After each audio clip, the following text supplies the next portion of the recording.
between good and oscillating between good and bad is a great band name. Or at the very least, a good album name. Good album name. Yeah, that's a better album name. All right. All right. Let's, I think we're okay. Oscillating between good and bad, featuring the hit single Spinning Up the Drum. All right. We're in. Primary breaker is on. You are rewound. That's going to have our, it's going to have our number track on it. I need you. I'm pretty sure it's the one that says MDBT. That feels like Mandelbrot. Yeah, there's something like a 10-second delay between video and voice. Yeah, that's a Twitch thing. Well, it depends on where you're listening on the voice. If you're listening on the voice on Twitch, there's only like that 10-second delay between like reality and Twitch, but the video and the voice on Twitch should be synchronized. The voice on Discord is instant. The video is delayed on Twitch. So it depends on where you're listening. If you're listening on Discord, there's definitely a solid delay on the video. But I'm just gonna, after we get the machine up and going, I'm just gonna point it at the typewriter, and then we're just gonna sit down and have a chat for like an hour. All right. Cool. Big switch up. Fans up. Drum is spinning up. Yeah, I have less than 12 hours left with this machine. And I've only run, so the Mandelbrot program that Bill wrote does like a little version, then a medium-sized version, then a large version. And I've run the little and the medium-sized, but I haven't run the large yet. So I said we would run the large. We're running the large. Cool. Are the red threads going to go with it or stay for the new machine? No, the red threads go with it. That's part of this machine. I was actually going to remove those when I got the machine. Like I still kind of don't like them. But everybody left comments that they were like, those have to stay. And I was like, all right. I like I them. remember. Maybe get blue ones for the next machine? Yeah, I mean, I'm tall enough that I can just see the fans. Like, it's not necessary for me. All right, DC See, I coming think up. we need to buy a pinwheel. Number track going in. There's the tape. Yep. That was number track. This is the first block of intercom, which we don't care about, but it's going to load it up anyways. Ready light came on. It's very dim, but it came on. I'll just rewind this by hand right quick. And we're already at a level 1 hype train for the Bendix. Oh, hell yeah. I'm over here looking at the Bendix, not paying attention. What's up? I'll be back in a second. Once this thing actually starts printing stuff out, I'm going to be back and like actually read stuff here.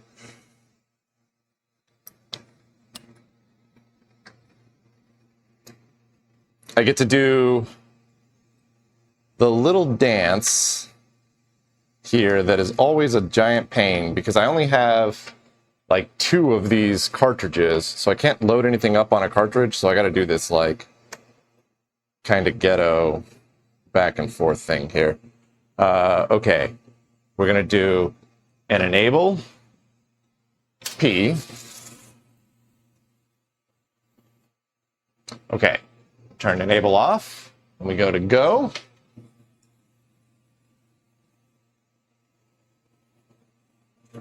And I'm gonna give this a character turn. Oh, nerds. Oh, nuts, nuts, nuts. Dang it. My tape folded over when I wasn't looking and jammed.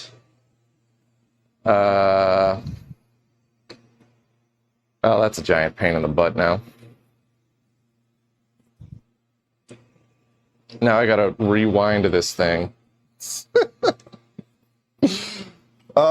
Typical. Typical on the last night.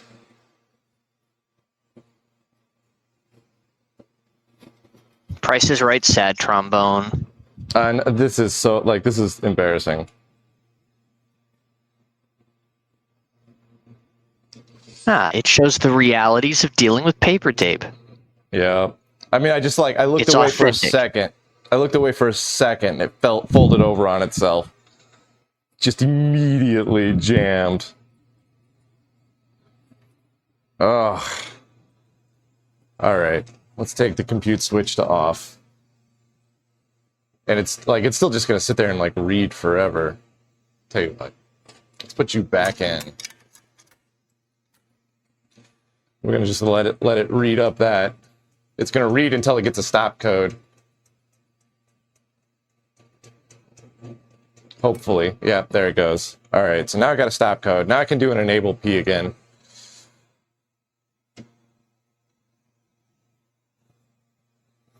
Once I get this thing properly rewound enough.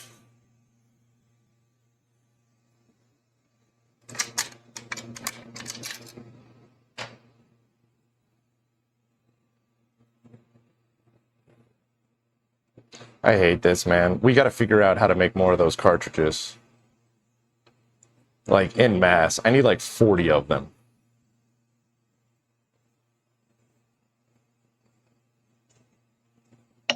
If you could get some real good photos of one with a tape measure beside it, I'll bet there's a lot of people with 3D printers that'd be glad to help. So the yes and no. There's some aspects of it that I don't think would 3D print very well, which is why we're kind of in like a weird impasse. So the actual outer cage of it, I could bend up myself pretty easily. There we go. All right. Let's try this again.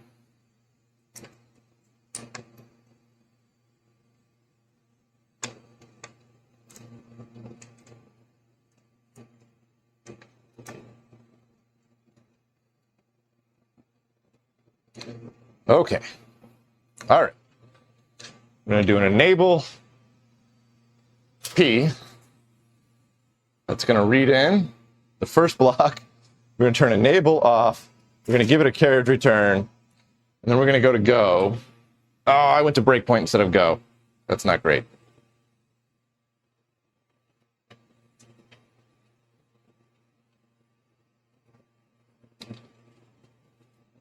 That means it's going to run. Boy, I am just messing this all up tonight. That means it's going to run until it hits a breakpoint. And then it's going to stop. And then we go to halt. And then if I go to go, there we go. All right.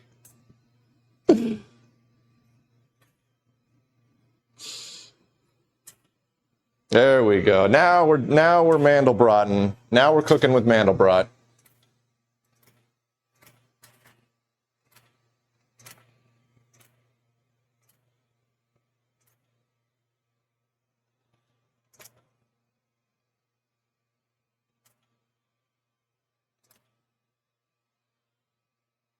I have no idea if you guys can actually see what's being typed on the typewriter. Oh yeah, that's somewhat visible. Yep.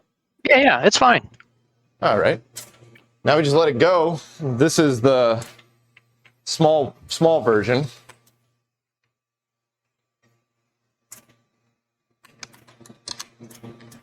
Does the large Now, version use... Sorry, go ahead, Z. Are the different programs, are the different sizes separate programs, or are they a mode switch? It's a go to halt and then go to go again. Copy. Which is weird because like the computer hits a halt and halts anyways. So if I go to halt, it doesn't change anything. But when you go back to go from a halt state, it just picks up on the very next instruction, which is a increase the size by 2 and loop back to the beginning.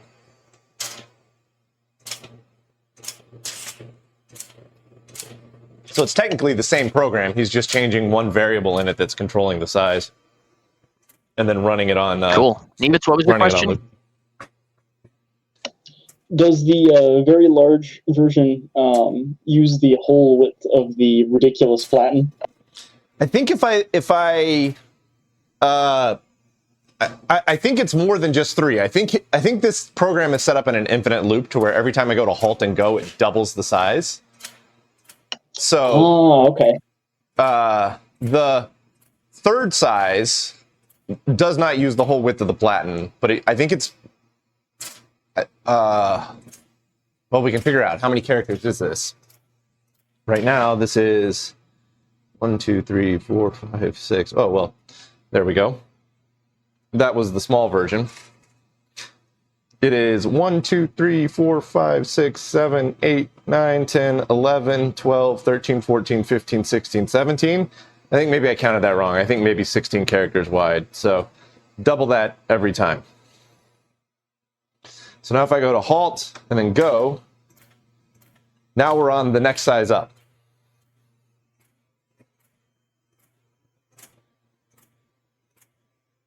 So this one should be 32, and then the next one would be 64, and then 128 after that, 128 characters.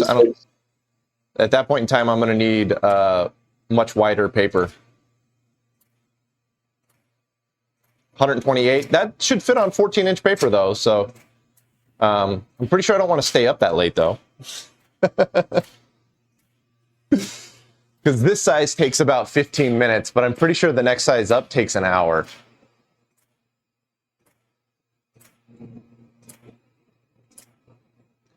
Anyways, all right, we've got laced mushroom. What's up? It's been years. Still can't get over how ridiculous that platen is. Yeah, this is pretty wild, man. It was really cool on the Topo Cluster program to watch it use the full platen, which, by the way, was like a total accident. Rob didn't understand that, didn't understand is not really word. It was unexpected that it would print all the zeros after the decimal point. Because there's like so many different versions of intercom. It just so happened that this version does that double precision floating point. Azanthai or Asanti, there we go. I don't know. What do you mean by escape iteration count? I don't understand that. Yeah, Darlington, it's gaining on your 80-80. A long ways to go. What's up, Lace Mushrooms? Hey, how's it going? This is like one of the few times where I'm actually paying attention to chat. So, because usually when we're working on the platen, I've got like an elbow in and I'm relying solely on people's voices.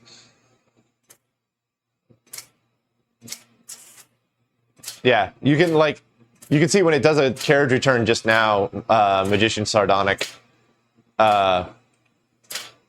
You can see that the whole typewriter moves left to right. Yeah, I'm just sitting here still. Usually I rewind tapes by putting them on the drill, but I'm doing this one by hand because we're just letting this thing run.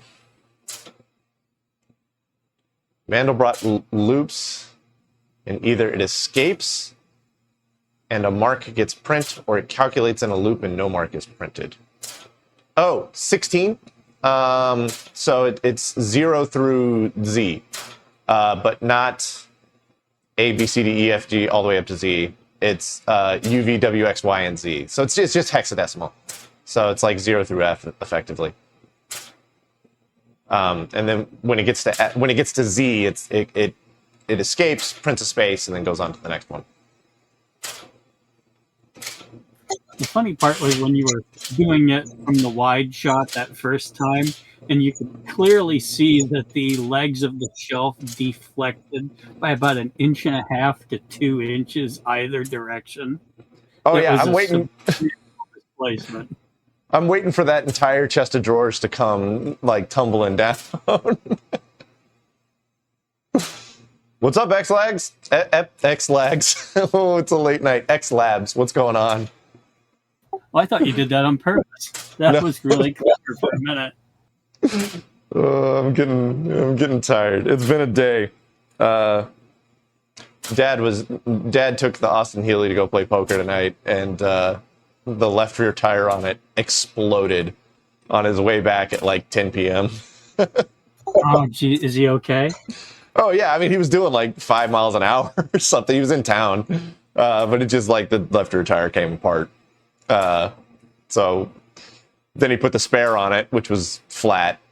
So I had to go out and we put some air in the spare, and it held air long enough to get us home. So Yeah, it doesn't take a whole lot of speed for losing a rear wheel, a drive wheel to go really badly. yeah, I'm glad he wasn't doing like 65 miles an hour down a highway. So we got lucky that he was in town. And then of course we had the PDP-11 shenanigans today. That kind of put me behind schedule, but I think I've got a full episode filmed with that. I just finished it with like, it ran, XXDP stuff off of the emulated TU-58, and you can see it hit the TU, like the real deal TU-58, but we don't have any data on any of the tapes. So we've got to figure out how to hook the real TU-58 directly up to a laptop, and we'll do that in the next episode. Yeah, it's not terribly hard. I had actually gone into the other room, and for the past few minutes, I've been going back and forth from the PDP-10. So Okay, so you take with your PDP-10, you take it down, you take it offline for a couple of months every year, right? yeah, when it gets hot to where if I left it on, it would use more than 100% of the cooling capacity in the garage. Obviously, if I just let it continue to run, it will overheat and fail. So Okay. when we get to the point that I can't effectively cool it anymore, I turn it off. And it's not that it's especially difficult to cool. It's only about 1 kilowatt hour to run the thing. It's that the garage is difficult to air condition in and of itself. Okay.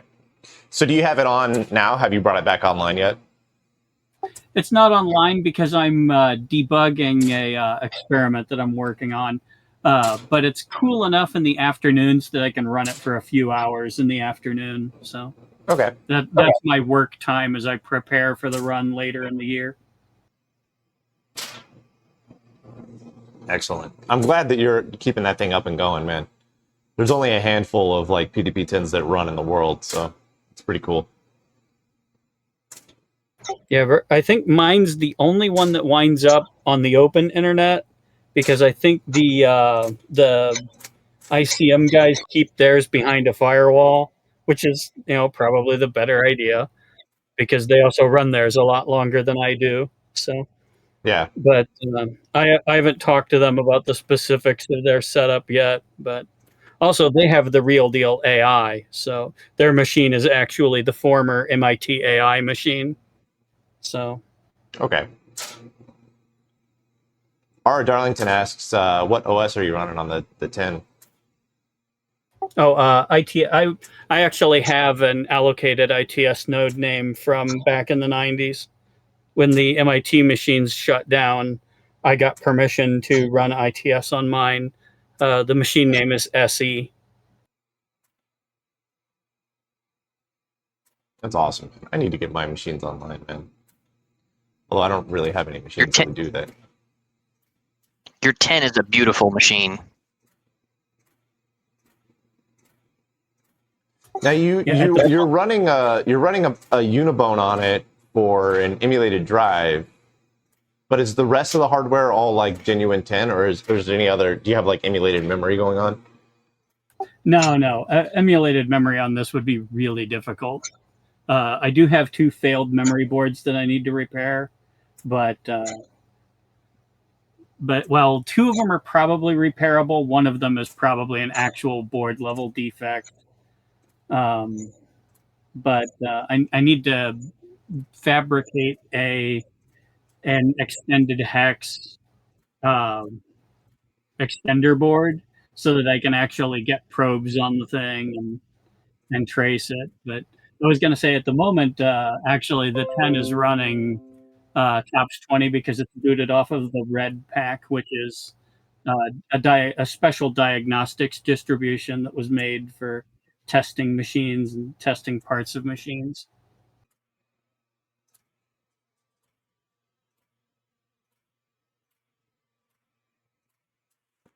Jesus Christ! I dropped my. What was that? I dropped my mouse. Oh, I thought something finally fell off of that cabinet. No. I was trying to get my mouse out of the way, and I picked it up and just like dropped it from 4 or 5 inches up, and it just made a terrible noise. All right, so that's the medium size. Now let's go big. Go big or go home. Yep. If it's worth doing, it's worth overdoing. Yep. So I don't know. That took, let's see here. We're 24 minutes in. So it took 24 minutes to do the, well, let's see. There was about, the first 10 minutes was me fixing my dumb mistakes. So about 15 minutes it took to do the small size and the medium size. So maybe 45 minutes is what we're... It seems to be going faster now. That's because we've got faster escapes on the first line here. Now it's going to start slowing down as it gets towards the end of this larger one. The outer corners require less computational time versus the core of it, which takes the most energy. So it's blitzing through number ones and number twos. Yeah, I see. So Kaplan FX, I don't know anything about the G-15 at the Mountain View Computer History Museum. Are you talking about the one? By Mountain View do you mean like the CHM in San Francisco? And if you do mean the CHM in San Francisco, then yeah, no. Not only does that one not run, the drum on it is hilariously, exceedingly crashed. The one on display is, at least. The one that they got in the warehouse, which is not on display, may possibly not be crashed. There's a note on the drum itself, on that one that's in the warehouse, that says there was a crash on, line 20 or whatever, and they're using the spare line. But presumably that means that the line that crashed didn't take any other lines with it, and they were able to back that head off, switch over to the spare track, and use that. But yeah, so the one that's on display that has the plexiglass across the side, that one is very much so not running because the drum, they've actually got the side off of the drum, and you can look in and see all of the heads. Like, it's beautiful to look at, but like you can look in and see all the heads. But if you look closely, you can see that the drum is striped worse than the drum that I had that was crashed. So like that one doesn't have a hope of ever coming back unless they're willing to recoat the drum, which is like what we're gonna do, the thing that we're gonna get into with the G-15 that's coming to replace this one tomorrow. That one's got the crash drum in it, and we're gonna try and recode it. And if that goes well, the process will be completely documented extensively. And if the CHM ever wants to try and get theirs going, I doubt they will, but if they ever do, they can follow that same procedure to recoat their drum, lay down a new timing track, lay down a new clock track, and get that machine up.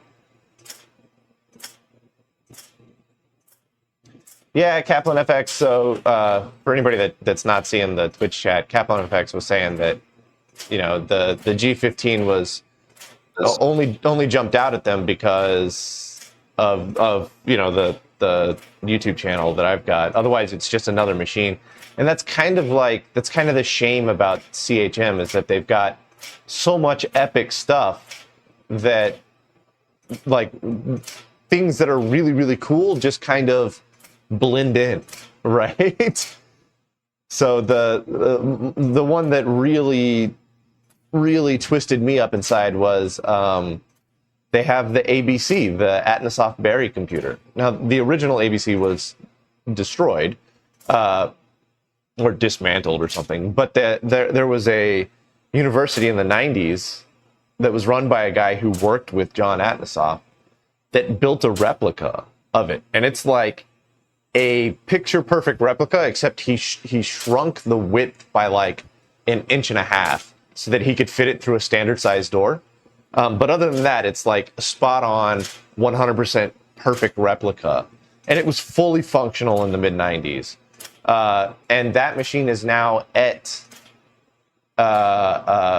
CHM, and it's just like behind a piece of glass, and they'll never turn it on. And it's just like first of all, it's not the historically original one, but second of all, this is like such an important part of computing history, and people just walk by it, and it's just like it's just a thing in the background now. And I'm just going, that one really twists me up inside, man. That one would be so cool if they would spin that one up. They managed to make the connecting machine look boring. There is one other thing about it that's not. Oh, go ahead, Z. There is one other thing about it that's not period correct, and that's the labels on it look very 90s. Everything else about it, you can't tell that it's not the genuine article.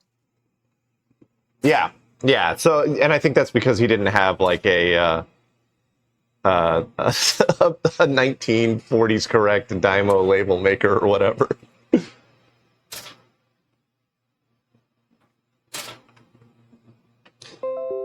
I'm gonna drop me down to this too. There we go. All right, I think I was peaking a little hot on my audio. I'll drop that down a little bit. It probably won't make a single lick of difference for Discord, but on Twitch, hopefully I'm not peaking or clipping.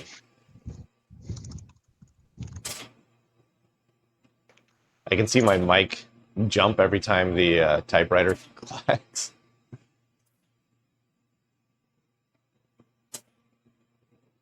Well, that's pretty loud. Yeah.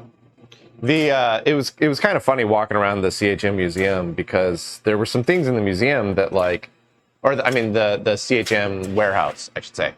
So Curious Mark got Mark, myself, Ken Schriff, and I think that was it. I think it was just three of us. Got us in to go see the warehouse that they have where like all the stuff that's not on display is, or the stuff that may get rotated into the display eventually. And it was really wild because they had all sorts of, they had like a Cray 1 in the warehouse, not on display because, whatever, they rotated it out, I guess. But it was like, they were very careful about nothing touches anything else, and things are very, the whole thing's temperature controlled. Things are split up very methodically. And I was just like, it seems really weird for somebody to be super careful about like an ADM 3A. And I'm like, I got one of those at home. Did you get to see Al's cave? I did not. Al, I only met Al briefly on that trip. And it was at like the pizza night, so he wasn't there. The day that we went to the CHM was like an off day. They were closed that day, so we kind of had like 20 minutes to run through the entire CHM with like nobody else there. So we kind of did like a speed run of the CHM itself, and then we hopped in the car and went over to the warehouse. Speaking of the pizza night, I've heard good things about that one from Tube Time before. I'd love to be out in California one day for one of those to go meet that crew. Yeah, man, pizza night was awesome. It was good pizza too. The Meatball One says, I have next to no knowledge about old computers apart from their history, but I am stoked there are people out there who pay attention to them. It's important. Well, thank you, Meatball One. Hilariously, I'm not doing this because I think it's important. I'm doing this because it's just kind of fun. I like old machines because I feel like they are still simple enough for a single person to understand. Once you get up to about the 90s, it gets to be so complex that no single person can understand everything that's happening in a machine. Just like it's too much. So you start compartmentalizing things, you know, like nobody understands. So like if we're talking about like a 486, for example, like nobody understands everything that happens inside of a 486 down to the gate level, as well as everything that happens on the motherboard down to a gate level, as well as everything that happens on all the ISA cards down to the gate level. Like it's far too complex. But something like the Bendix G-15, like a single person can understand it all the way down to the gate level. And you can learn a lot of really dramatic stuff about like how to do tricky things with limited faculty. It's really cool. That's why I'm doing it. I think it's fun. David Gesswein was talking about that exact same concept once, and that's what draws him to these types of machines, particularly the PDP-8. And he drew an interesting parallel that I can totally see. It's like looking at one of those 100-year-old hit and miss farm engines. You know, the Yep. internal combustion engines that run really slowly and only fire once in a while until they're under load, and then it's every time or every other stroke they fire. And he said you can poke at every single atomic action that's happening on there and understand it all. And that was a moment of like, hey, yeah, you're right. That is exactly what we're doing just with computers. And that's why he likes the 8. Yeah, and I think that's why you see a huge amount of nostalgia for stuff from the 80s, but not quite as much for stuff from the 90s and up. I mean, I think also there's the production numbers as well. Like things in the 90s were produced in such large numbers, and people are inherently drawn towards rarity. And even the 90s, like the 90s is still old. That's 30 years ago, right? But I don't see as many people getting dramatically excited about stuff from the 90s as do for stuff from the 80s. Now, a bit of that I think is probably nostalgia from when you grew up, and there's probably a lot that goes into that. But also, it's a lot harder to repair stuff from the 90s. Like stuff from the 80s, you can sit down and diagnose and troubleshoot like Adrian does. Stuff from the 90s is way harder to do that. Yeah, but I think it comes down to a sense of scale of like you were saying before about understanding each individual component, whereas we get to a shoulders of giants, a threshold where you have to do things in modules because of the sheer level of complexity. You are replacing entire graphics cards. You don't need to know how each little bit of the graphics card works. You just need to know that you have to replace it and what driver you need and how to connect it on up. And same for your hard drive, same for your other storage, same for your other peripherals. Each piece becomes, that black box monolith, and you just need to understand the interaction because of the level of complexity. And there is a crowd that's aging up, that's getting into that and returning to their youthful roots, or going back in time before their the machines that they grew up with. We're just not interacting with them as much, and they're slowly dripping their way into the community, and they'll be here eventually. We got to give them time, and we got to give them the acceptance that we didn't have necessarily when we picked the machines that other people didn't like, because that's too new, we can't handle that one. It's a rolling scale, and vintage is relative, and we just got to be there for them so that they can feel part of this crowd, and then they will slowly work farther and farther back in time and appreciate the older and older machines until they work their way to the 80s, the 70s, and sometimes the 60s. In my case, there's also an aspect of wanting to play with the machines that were legendary when I was younger. Yeah, there's a bit of that. There's a bit of the feeling of like screwing around at work when you're dealing with a machine that was like obviously meant to do a job, and you're not doing that job with that machine.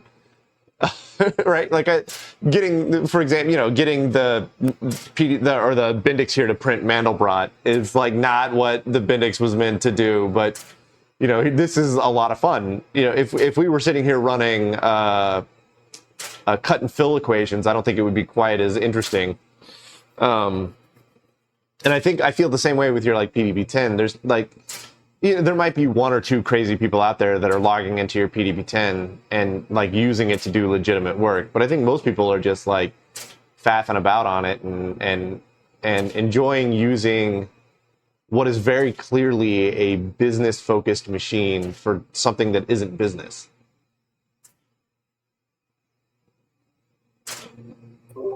Well, Yeah, there was one person that was last year that was actually running Maxima, which is an algebraic system for doing actual work, but it was because they wanted to see how it compared to the other tool they were using, and they were having accessibility problems with the other tool halfway in, and they lost access to it. I guess that's or something. So they actually completed a real piece of research work using ITS Maxima. So, I mean, it was there, and they knew how to use it, so they used it for its intended purpose. That was kind of neat. But ITS really doesn't do.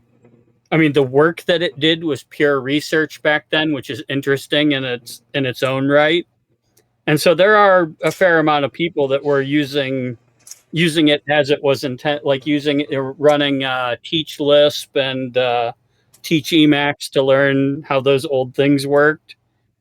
So it was probably about 50-50, the people that were doing things that were actual plausible work back then versus people that were just playing Zork.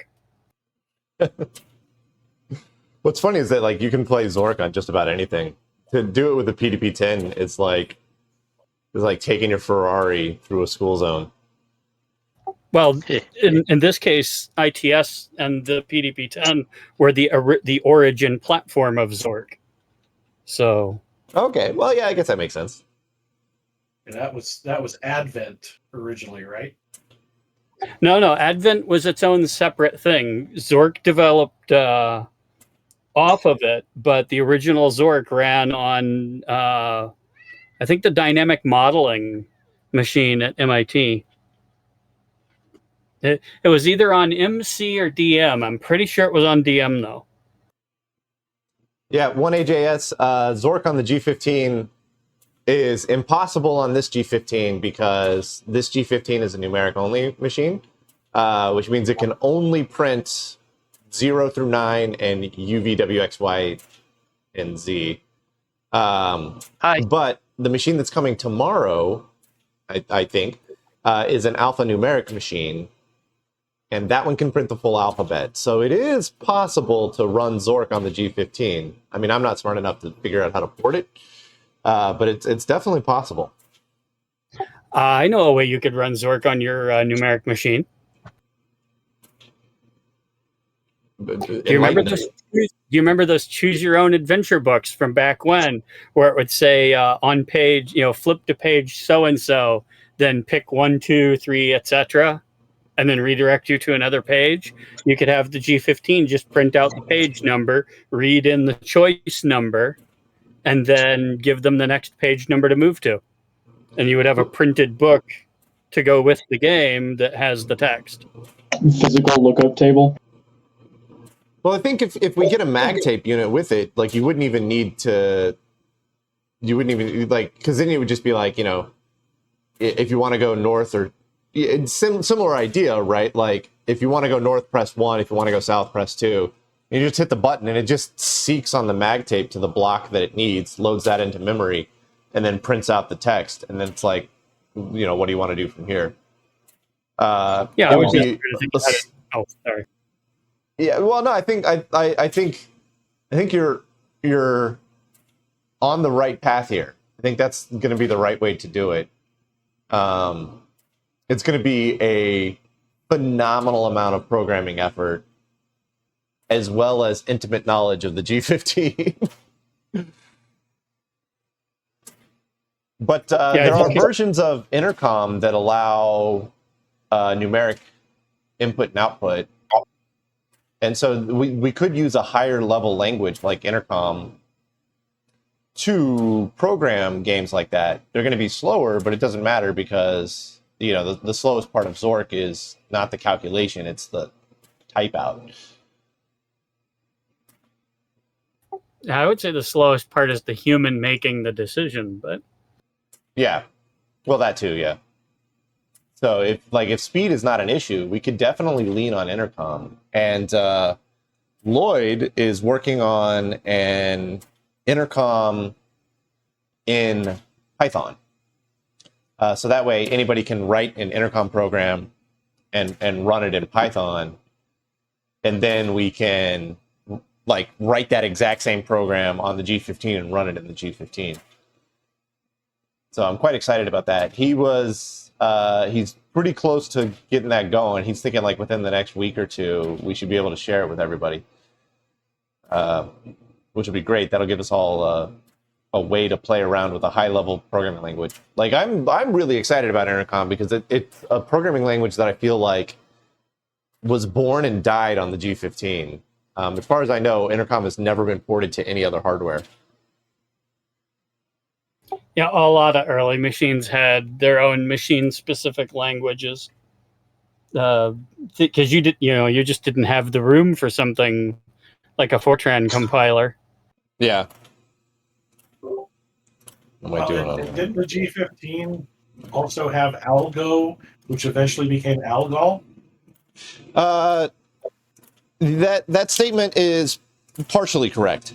The G-15 did have Algo, but it did not become Algol. Algol was a separate development of its own. But both Algo and Algol were developed based upon the algorithmic programming language book that was published in like 1958 or whatever. They were just like forks, I guess. They were like simultaneous developments of the same outlines that were put forth in that novel, or not novel, in that piece of documentation. So there's like enough differences between Algo and Algol that like the average person is like, yeah, they're the same. Who cares? But like the pedant is like, no, they're different. You know. But I think it's interesting because that's like one of the first like human readable languages, right? Yeah. And Algo on the G-15. I mean, obviously, I've never used it because we've never tried to get it to run. But I've heard that it's very wild and requires at least one, maybe two mag tapes. Oh wow! Yeah, because it leans hard on the mag tape. Like everything is stored on different mag tapes, and it constantly is bouncing back and forth and loading routines through the mag tapes and whatnot. Like Intercom is nice because you just you load it up and then go. It feels almost like the difference between like BASIC and C or something, right? Which is hilarious because Algo became the basis for BASIC. It was not uncommon back then for any given language compiler or language translator to require 3 mag tapes. It would be one for the input, one for the intermediate work file, and one for the output. What wasn't Fortran on the IBM? Was it 1401 that they've got at CHM? Wasn't getting that running a bear? Yeah, they worked pretty hard on that, but yeah, that's why like the early IBMs always supported up to like 8 tape drives, stuff like that. Because if you were doing like a merge or a sort, you needed a separate tape drive for each input, and then another tape drive for the output, and one tape drive for the program. So you used tape drives like we would use a file handle today. Yeah, and the G-15 could support up to 4 tape drives, so I could totally see that being the case. What am I doing on my... So I have a problem in that my ribbons don't like to auto-reverse. And so when I fly up to get this installed, I'm gonna have my buddy John come down because he's a wizard with typewriters. We're gonna fix that issue. But for now, I gotta keep an eye on it and like push the button to get it to reverse. Is it supposed to have a rivet in it or something? Yeah, I don't have a rivet in it, but even if like the thing that's supposed to catch the rivet goes, it doesn't kick it off, which is That weird. sucks. Yeah, so there's some catch in there that needs adjustment, and I don't know what it is. And my buddy John has worked on these like IBM Model A's before. So let's go ahead and there we go. All right. We should be good for a good while now. So when I just got kinda keep an eye on it. the deck writer for the 10, it took me embarrassingly long to remember which side of what the rivet was supposed to go on, because I hadn't touched one in 30 odd years. Yeah. That's a deck writer. Is that one of like, is that in a, because they made 3 different deck writers, right? Oh, there were actually, I think 5 main models. Yeah, I think they got up to the deck writer 5.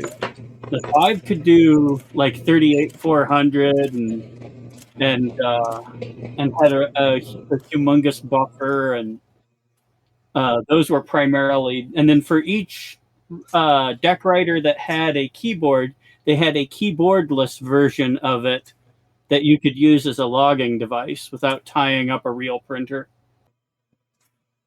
Okay. I don't think I've ever seen one of those before. Yeah, So- they're kind of rare. A lot of them just got pitched because they were terribly useless once you retired the VAX. Sure. So what's Hey, your deck I writer? finally. Mine is a LA120, which is a deck writer 3, I think. Okay. Which Sorry, means Z, I interrupted you there for a second. No, you're good. I'm on a delay, so I keep stepping on everybody. I apologize. You can jump in though. What were you gonna say? I finally joined the Teleprinter club with that spin writer, which I finally lugged in the house today. Oh, did you get it to work? I have not fired it up yet. It was too exhausting to want to have to spin it around again. I'm sore now. Yeah, Printing moving terminals them are is fun. not terribly fun. It weighs more than everything else I brought back from VCF Midwest combined. Sounds about right. Yeah, so I'm not at all surprised. The heaviest part of the deck writer is the base, because if it wasn't, the thing would flip over. yeah, it's a sturdy beast, and it's a thimble style, so it's kind of different than I think a lot of the other teleprinters out there. Apparently, it'll fly at like 1,200 baud, and it's a real clean unit. I want to go throw some paper in it and throw some electrons at it, because, man, I'm looking forward to experiencing computing without having a screen. That'll be fun. Yeah, the nice part is that when you do something that generates pages of error messages, you don't have to try to figure out, how to stop the scroll or how to read the top before it scrolls away. You can take the piece of paper and you can go write on it and all kinds of good stuff. That'll be fun.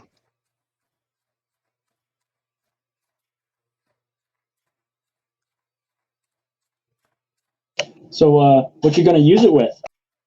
Everything. I will try to Access. plug it into everything I have. Cool and good.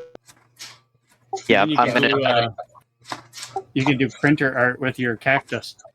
Yes, I intend to do that. I intend to plug it into my Nova 1200. I intend to plug it into my OSI equipment. I intend to plug it into a Raspberry Pi and log into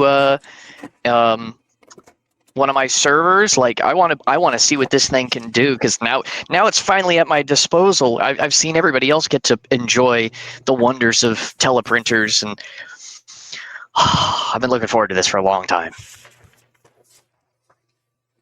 Yeah, I still kind of miss the portable one I used to have. I had it was a clone of a Silent 700 in a different form factor. It had like a clamshell cover that would fold over it. ran on that yellow thermal paper, and had a 300 baud acoustic coupler on it. And I would dial the local BBS with that and get on the internet. I had a, Nice. I had a Silent 700 with the acoustic coupler in college that I'd bought from the college surplus, along with a big die-cast NEC daisy wheel hard copy console terminal. That thing must have weighed like 50 pounds. It was RS-32. Minus the daisy wheel part, you're describing everything about the spin writer that I just got, because mine's thimble, not daisy wheel. It's possible it was thimble, and I'm just misremembering. Go poke your head up in the vintage computer chat and in the server, and there's a photo of it if you're curious what I'm talking about. Oh no, the one I had was older, and it was more curved. Okay. So it was a previous generation. So yeah, the daisy wheel, it probably was daisy wheel instead of golf ball type. And it was a spin writer, but of course they had both. Cool. I have a pin writer P5 out in the garage. It's been sitting out there for a decade since I last used it. I have new ribbons for it too. That's a 24-pin wide carriage high-speed printer. I should wake up. Oh, Usagi, I had a question for you about your homebrew TMS 9900 machine. Yes. Do you intend to plug in some kind of a printing teleprinter to that at some point, or are you going straight to CRT terminals with it? The straight to CRT terminals, because I've had to think about where I can put this thing in the room, and wherever it goes, it has to go with the terminal. And so I've kind of shifted my design goals to fit everything underneath the TI Insight terminal that I have, that little baby one with the tiny CRT. So I'm going to take the footprint of the TI Insight, and I'm going to build a box underneath it that is exactly the same footprint as the Insight. And then that is where the full TMS 9900 will slot in. Cool. So I look forward to it. Yeah, I'm going straight to CRT, not because I didn't want to play with a printing terminal, but because of space. I was originally thinking I would hook it up to a Silent 700, because, you know, TMS 9900, TI Silent 700 made sense, but I don't have space for another terminal in here. And that Insight is such a beautiful little alien-looking terminal that I think that's going to be a fun one to use with it. For some reason, it makes me think of ET because it's a big head on the stalk. Yep. Yeah. It's only 40 columns, but since the goal is to write a port of intercom in TMS 9900 assembly, like, it doesn't matter. We can just work with 40 columns. Doesn't that also have a little thermal printer built into it? Nope. It's just it's just a tiny little, well, I don't know what that is, maybe 7-inch CRT on a little pedestal and a decent, halfway decent keyboard, and that's it. Oh, it's got a modem built into it, but we're just going to lean on the RS-232 capabilities of it. Yeah, that is the nice thing about making your own computer, is that you don't have to conform to anyone else's standards if you don't want to. Yeah, and that, like, there's some people that have left comments that are like, oh, you made decisions, like terrible decisions with that because you won't be able to use any of the existing software in TI's library. And I was like, yeah, but if I wanted to use existing TI 990 software, I would have just tried to find a TI 990. I wouldn't be building my own computer. Mm-hmm. With blackjack. And I can't do that joke here. Nikes.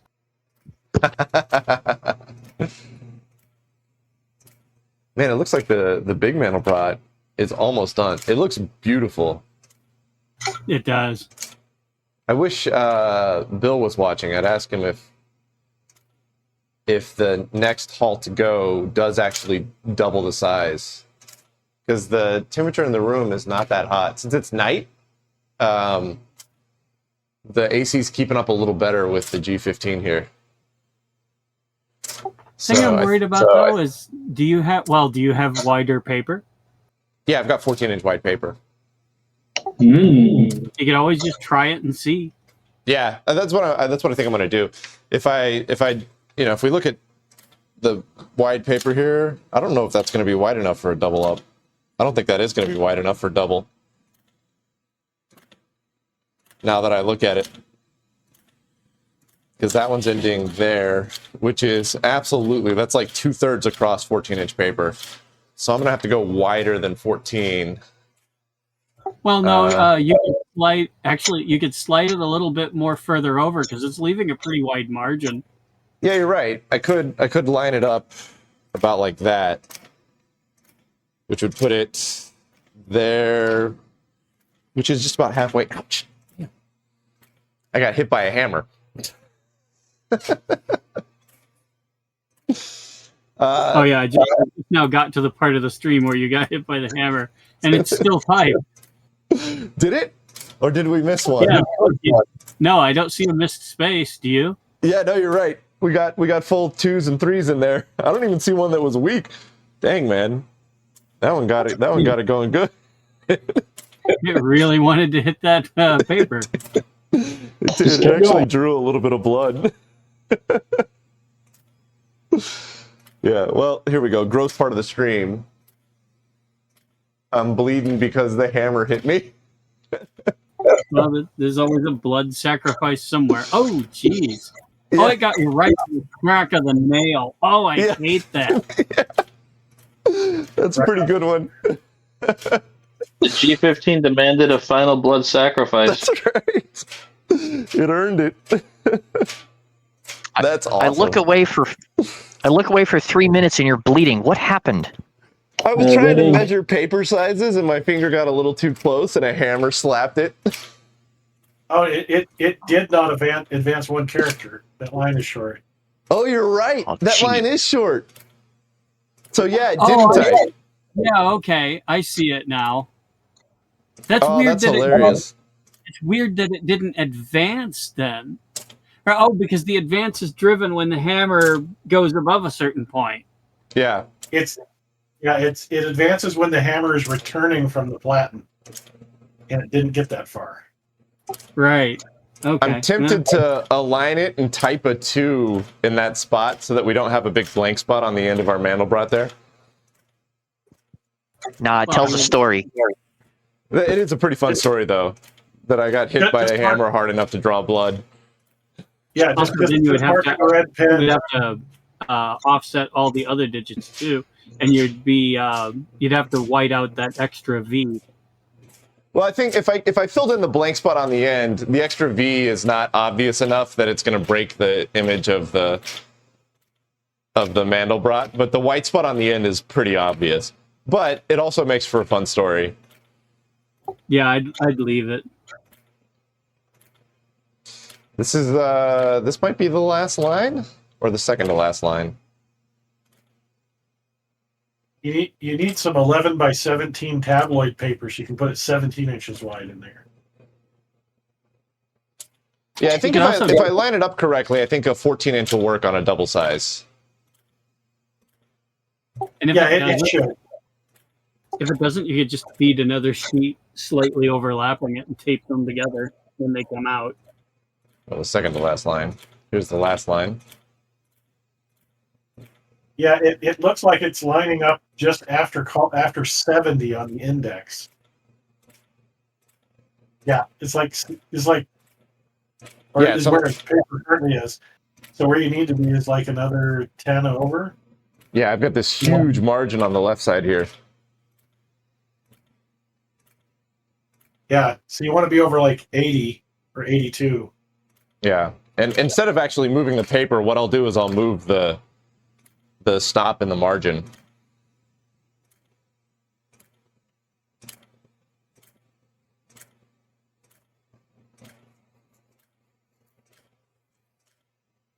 Yeah, I was gonna say just get a red pen drawn arrow at that and say blood sacrifice required.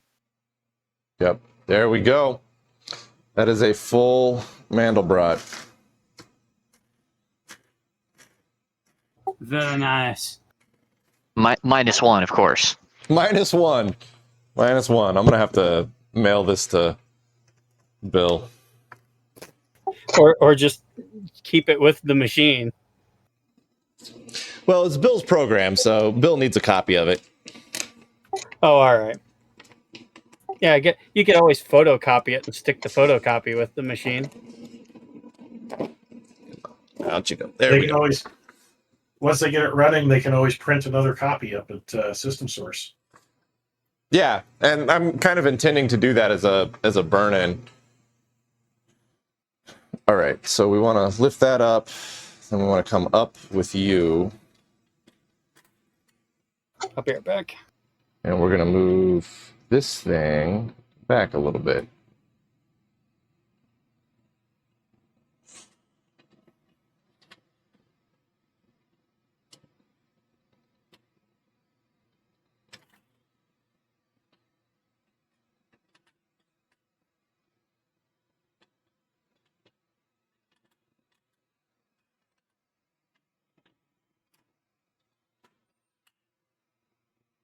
I think that might be a little better aligned.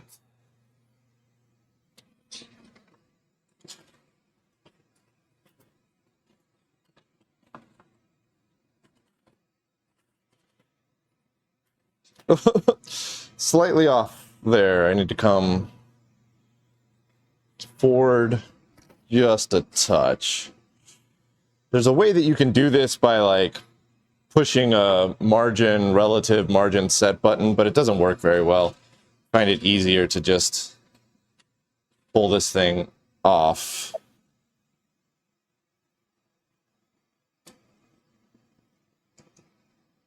And do it by hand.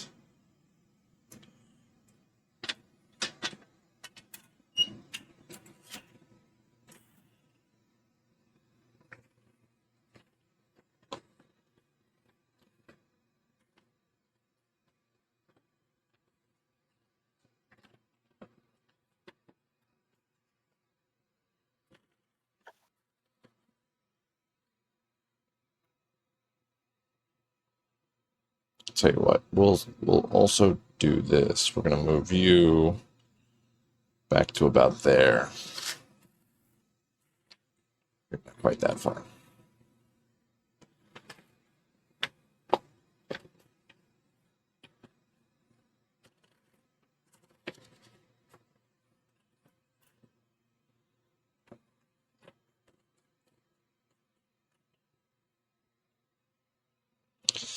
Yeah, that's decently aligned.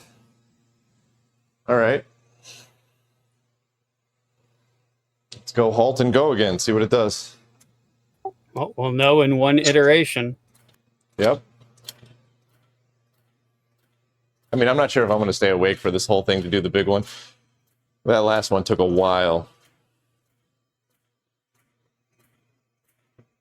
So Meatball 1, the typewriter is just like a regular typewriter. It's just an IBM Model A. It'll type anything that's on the keyboard, which is pretty much the full alphabet. But the Bendix G-15 is only capable of typing 0 through 9 and then UVWXYZ. This G-15. There's an alphanumeric version of the G-15 that can do the whole alphabet.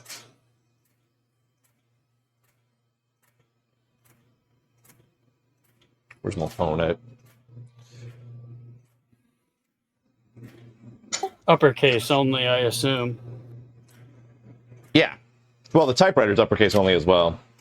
Yeah, no, it definitely doubled in size.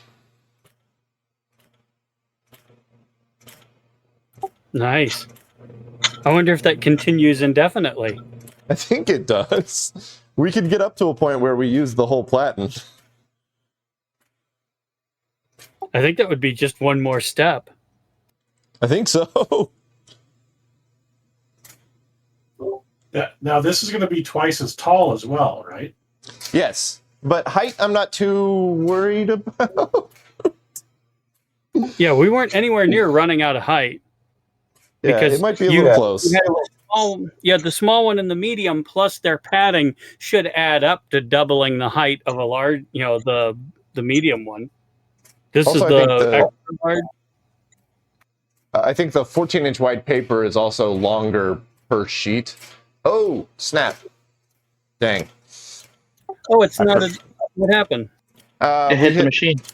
Yeah, we hit an end stop there. Not a hit, but you know. So the first...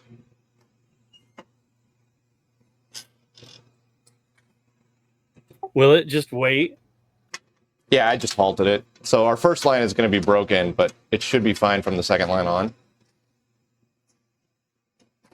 If I can figure out how to get this thing back in place correctly. And that's fitting because the first thing it did when it ran was hit the wall. Oh, did it... Wait, did we hit an end stop or did we hit the G-15 with the platen? You hit the G-15, I think. I didn't see it. I mean, I don't think it did any damage, but it looked like it was touching it. It probably was. I didn't think about that. I didn't think about that either. All right. Well, we'll know in a minute. Yeah. It should pick up where it left off. Yeah, the good thing about the halt switch on the front is like it literally just halts on the instruction that you told it to halt at, and then when you flip it back to go, it just picks up right where it left off. Okay, so it's not like an IO exception or anything. No, it's just like stop doing everything right now. But don't forget what you were doing. Yeah, the same way the halt switch works everywhere else. Yep. I'm just used to getting kicked in the teeth. Yeah, halting on a PDP, man, I've never been able to continue gracefully after a halt on a PDP. No, not from the PDP, from just stuff in general, but not. The problem is that if you confuse halt with returning to the console command level, usually the way people get stung is you drop from, like earlier when I had you push Control P to get back to the console command level on the 1144 and the later machines after that. They do not halt the processor when they return to the console command level. And so the program continues running in the background. And if you issue a continue, it causes a microcode break and restart, which can clobber flags and do bad things. You have to actually issue a halt so that the state is saved and then issue a continue. That's why I said earlier, I don't remember how you return to the software level from the console level. There was a key for it. I think it's Control Y or something like that. It'll be in the operator manual. You can look it up. Oh, geez, we used the entire width of the paper. Nice. I was sweating bullets on that one. Yeah, I was getting real anxious when it got close to the edge. Look at that. This one's going to turn out great. We have one character of space on the left, and I think maybe 2 characters of space on the right, and that's it. Well, that means that we know when we double this up to get the platen width one, we're going to have to tape 2 of those side to side with very little overlap. Oh, what I do is because it's all connected, I just get like 2 or 3 sheets and turn them sideways. And that way there's the perforations run vertical instead of horizontal. Yeah, okay. Still attached. I get you. That's what I did for the big boy printout that used the entire width of the platen. I just turned the paper sideways and had like 4 sheets or something like that. That's actually green bar that we're printing on. I've just got it turned inside out.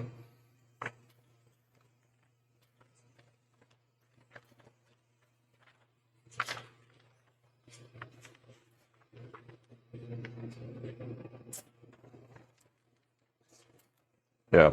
So we've got two fun stories with our Mandelbrot printout so far. The first is it drew blood, and the second is it tried to punch a hole in the side of the Bendix. Apparently, vacuum tube computing is violent.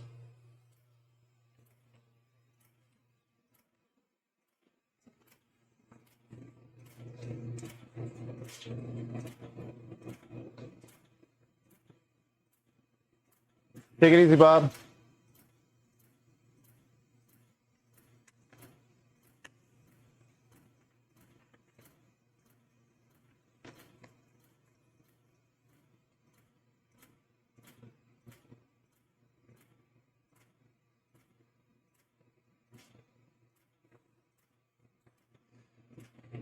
You guys are still there, right? And just being quiet. I didn't lose audio. Yep. Oh, okay. Yeah. You guys are quiet for too long. I think my stuff has broken.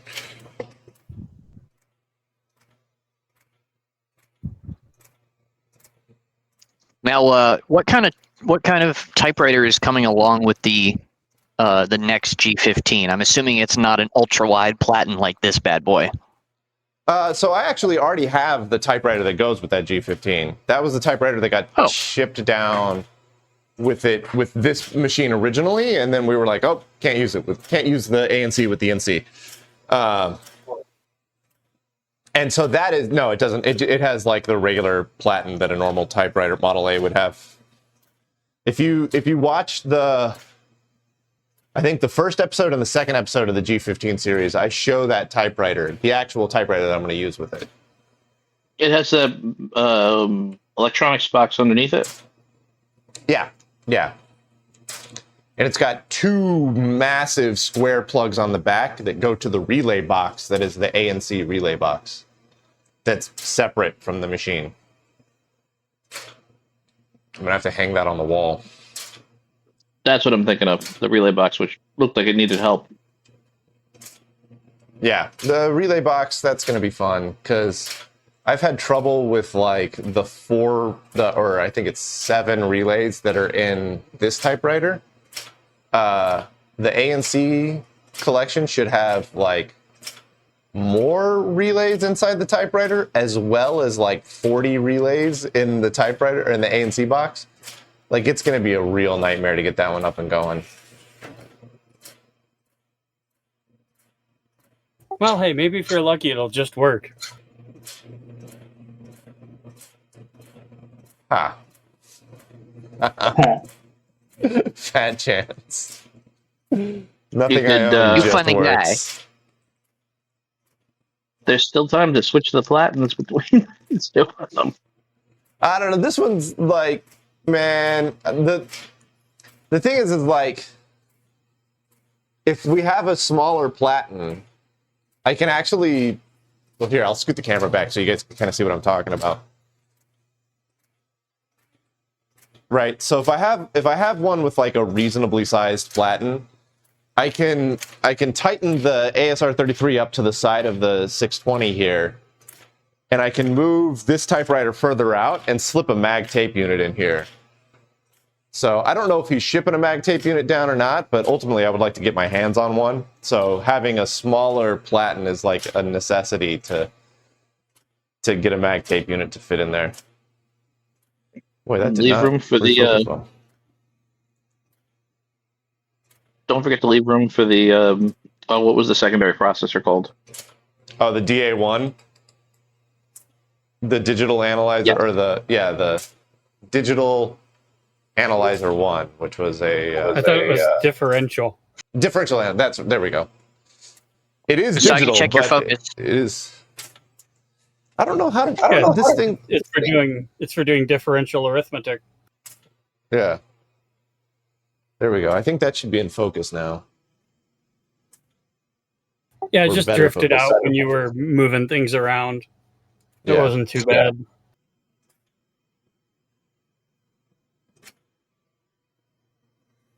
Oh, speaking of G-15 and System Source, they had some really cool Bendix stickers that they were giving out at Midwest. Oh, that's cool. That's I awesome. snagged a few. I want to make a Bendix t-shirt, but I'm like slightly nervous about the legality of that because Bendix is still a company that's in business. Avoid the logo, avoid the name. Just show the thing, and you're good enough. Yeah. Yeah, I guess so. I could make a t-shirt of just the monolithic tower. You could do Usagi in the font that Bendix is in, so you got Usagi computer. Yeah. I think my hour meter might have stopped. Oh no, it's still moving. We're at 3,213.3 hours. How many of those hours did you put on there? I think like 50. That's not a lot of runtime considering all the work you did. Yeah, it came up relatively pain-free. Do you know how many times, if any, it's rolled over? I have no clue if it's ever rolled over. No tally marks on the back, I take it? No. That's about 133 days. Yeah, I would guess that it's rolled over once. But I don't know. This one's in like remarkably clean shape, so that could be genuine.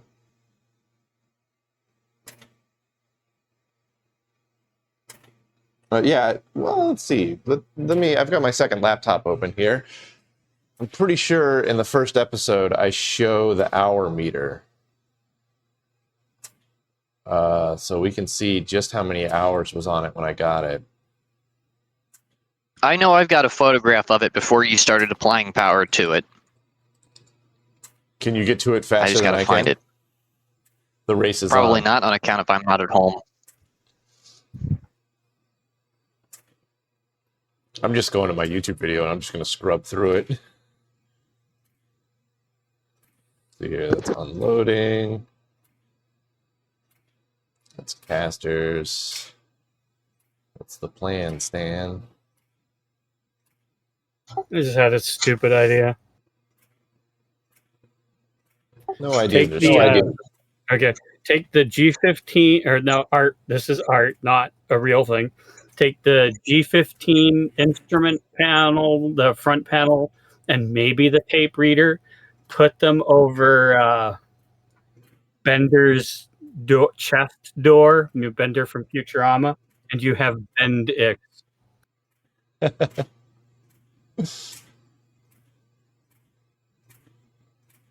Put that on shirts, and you can get 2 lawsuits for the price of 1. I know. I was like, yeah, now we're in like extra trouble.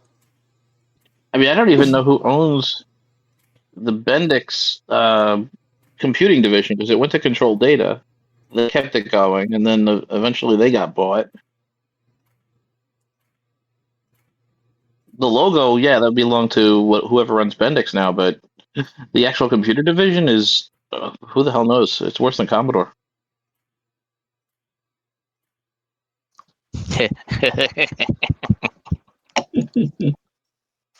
Yeah, I know what you're thinking. Somebody owns Commodore, but it's not who thinks he owns Commodore. Hey, Dave, let's buy Bendix.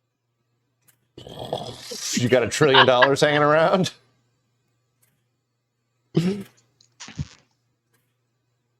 I'll give you $350.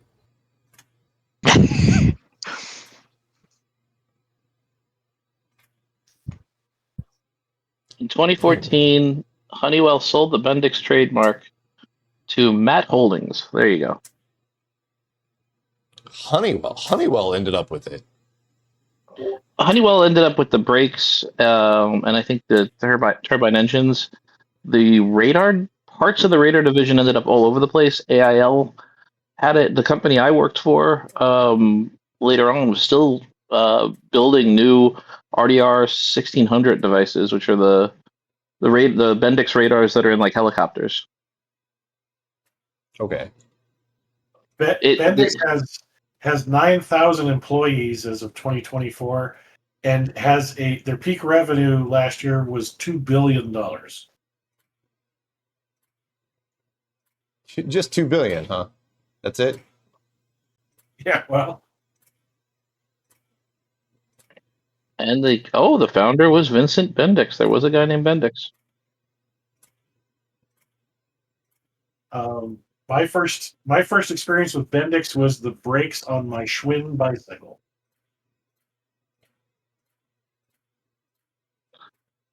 My first was Dad hitting his starter with a hammer and complaining about the Bendix under his Toyota. Yeah. 76 Corolla. That is one of their biggest products originally. But yeah, Oh, there it was. the bicycle brakes where you pedal backwards to brake that was a Bendix patent. Yeah, I Coaster mentioned brakes. this thing to my dad, and he was like, "Wait, Bendix? Like the bicycle brakes?" Yes, Yeah, that Bendix. and All right. automobile brakes. So we had 3,153.4 hours to start. And currently we're at, I'm typing this out, 3213.4. So that's 60 hours, Yeah, so I put 60 hours on it. 2.5 days. What does that come How out many to in dollar bills? How much how much have I paid in electricity for that? Let's see. It draws how much? 42 amps is what Bendix claims at 125 volts.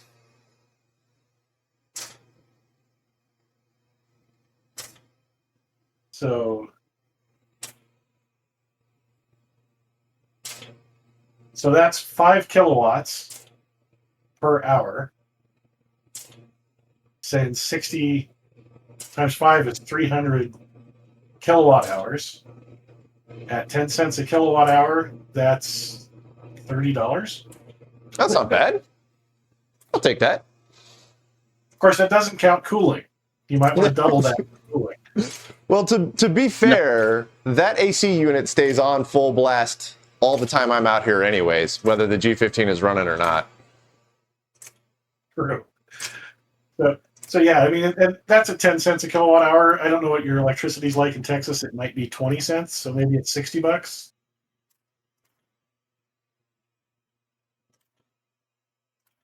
We maxed out the ribbon there, so we got a little weak in the middle.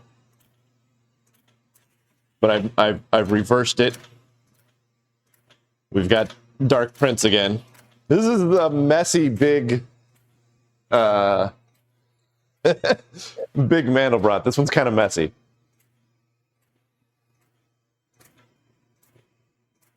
Yeah. So I mean, if it's only because like a lot of people leave comments that are like, "Oh, how much has your electric bill gone up?" But like $30, let's triple it just to be safe. Say $100 across 2 years of owning the machine. That's not bad.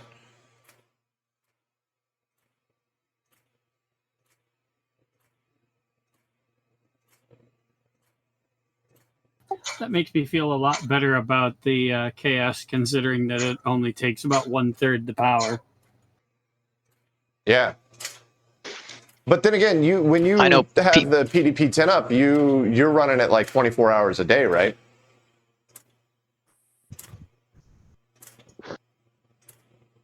So you would put on when it's running, but when it's running, I'm also offsetting my heating bill a bit.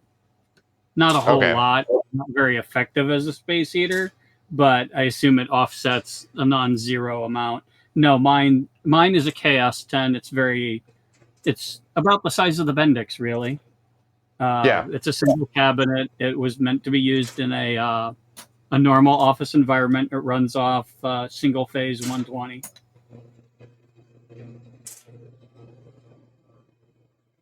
At a meetup a couple of weeks ago, and I dragged out to Nova 1200, and people were worried about my power consumption in the library where we hold that meetup, and it's like, it's actually not all that much power. 3 of those machines over there and on that table draw about as much. It's fine. Don't worry about it. Yeah. The Nova's a surprisingly non-power hungry machine. And mine's so even less on account of it using modern, efficient power supplies. Oh yeah, absolutely. Where the real big power hungry stuff comes in is when you start getting into spinning drives. Yup. And Yeah. I don't have any of those. Yeah. I should mention I do not have the dishwasher sized disk drives or the massive tape drives that should be required to run my chaos. If I did, just one of those one of the disk drives uses about 3 times the power of the chaos itself, and it does require 3-phase. So I would not be able to run that here. The electric utility company here will not install 3-phase in a residential area for any reason or any amount of money. I know a guy that operated a construction business that wanted to put some equipment in his personal home shop, and he offered them many zeros worth of money, and they told him to pound sand. So yeah. You can generate it at home, with a 3-phase converter. I don't know if that's clean enough for a computer. Yeah, I know you could get a VFD or a motor generator, but those are pretty freaking expensive for one as beefy as you would need to cover a 30 amp spin up draw. Yeah, The trick- you'd almost be better off buying a diesel generator. If Yeah. you get a Then big my enough neighbor motor, would kill me. if you can get a big enough motor, it'll, assuming you have enough power coming into the house, it'll do it. I've seen people do that, but the downside is if you don't have a capacitor bank, you'll have to pull start it. I've seen people use a phase converter to use like a Bridgeport at home. 3-phase Bridgeport, but that's probably about the limit of how much power you want to do. That's what we do. We have a rotary converter for our Bridgeport. Which is just a motor, right? It's a 3-phase motor hooked up to single, split phase. Yeah. See, I didn't even know you would use a device like that for that task. I'm not super familiar with that type of equipment, and the only one that comes to mind is the one that they have for generating the 400 hertz for the UNIVAC 1219 at VC Fed Museum. The ones that we had at the avionics building in Lemoore, there were 3 115/400 converters, and each one was about the size of a refrigerator. They were huge. Solid state? No, they were motor alternators. They were just enormous because every one of the avionics test benches ran 115/400, and it was an entire building full of them. The building I worked in, the company that did the Bendix stuff, was a similar setup. They still had the motor generator from the 60s. While I was there, they moved it over to a solid state device, but there was a timer on the wall that you had to set how many hours you wanted it on. Yeah, these were probably from the late 60s, maybe possibly the early 60s, because Lemoore was built that far back. Actually, they've probably been replaced because they've demoed that building and built a new avionics building since then. So that was about 10 years ago that building was decommissioned. The place I was is Fairchild Republic, Paul D. Moore Labs. That's where they made the first spacesuits, which were pretty comical. And they did some interesting stuff there too. But 400 hertz fans, that sound rings in your head forever. I have my tinnitus. I have that to thank for my tinnitus. Oh man, when I was trying to film with the 1144 today, and I had to sit slightly off the side of the camera, and just the way where I was sitting, there was a resonance in the fan noise And if I moved a foot to the left or right, that resonance went away. But right where I was sitting, it was just whoa, whoa, whoa, whoa, whoa, whoa, just constantly in my brain. It was ridiculous. Oh. There's one thing that I do not miss about my Nova's original power supply and its fan is the noises that they made. Yeah, it's cool knowing how much work the machine's doing based on the frequency of the power supply resonance, but that really drilled into my brain, and the fan was very loud. Yeah. Yeah, it's a really shrill sort of noise that's not particularly pleasant. Okay, all right, idea. Ebits, you and I are both running modern power supplies in those things. Do you think there's a way we could figure out how to gauge the load and to simulate it with a volume knob for the folks that want to hear it for like a little bit, and then we can turn it right back down when we actually want to do work with the darn things? Ooh, that's... It could be fun. Yeah, we're gonna have to think about that later. You and I, we'll talk. Yeah. Even more than Speaking that, I want to hear that vroom, the vibration when you first turn it on as it saturates. So we need a sub. Yeah. Speaking Not of that kind of Novas, Nevitz or Z, or I'm guessing that AJ is the right person to ask, but does anybody have a spare Diablo control card for a Nova 1200? So We all wish. it's not quite that simple because it's not just the card, there's also the box. Because you need a 4046 and a 4047 or a 4049. The 4046 is the card that goes in the Nova. The 4047/4049 is the box that sits next to the Nova. And that's the rest of the controller, effectively. The reason they do that is so that you can have two Data General Novae hooked up to the same 4047 using the same... Oh, you faded out there. It's like multiple select for mass bus.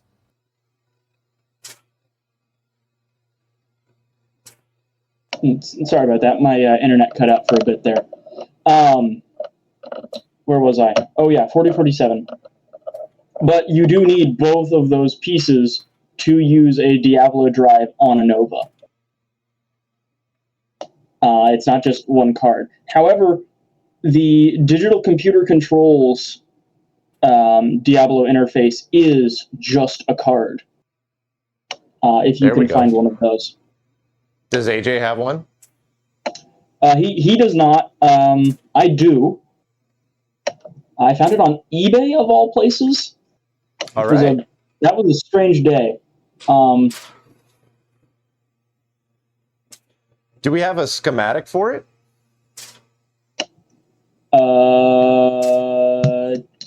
Let me check. Because if we have a schematic, between that and photographs of yours, we could replicate one.